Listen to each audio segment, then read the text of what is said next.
Bonjour, assalamualaikum sama gars yi ak jàmm seen jaay la provote seen technologie bëgg nañ ziar leen am ngeen taw bu baax a baax te dina indi benn accès am solo comme nan nga def ba supprimé publicité et identification publicité yi la Google di defal sa Google yi la Google di def te bon nan nga def ba supprimé ko parce que moo leen fas yéene indi comme képp koo xam ne ak abonné boo na nga abonné partagé like la vidéo let's go mu mën leen après dangay ñëw nii nga ñëw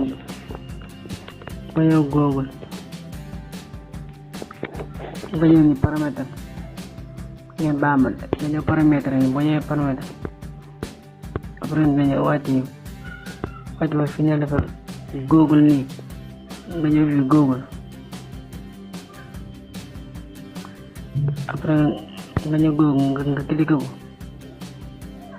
après nga xaama ñëw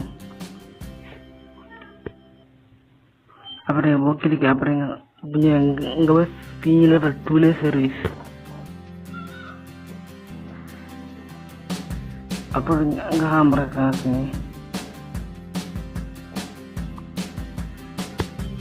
boo cliqué nga xam référence boo cliqué ni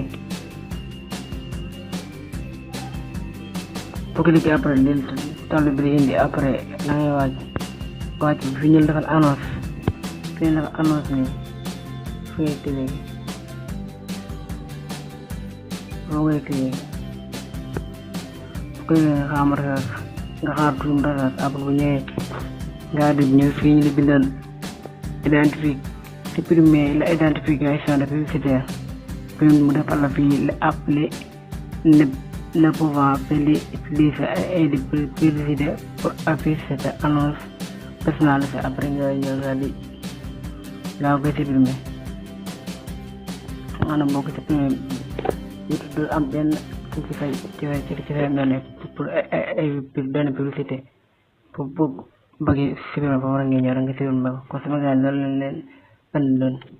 te dox dig ci yeneen vidéo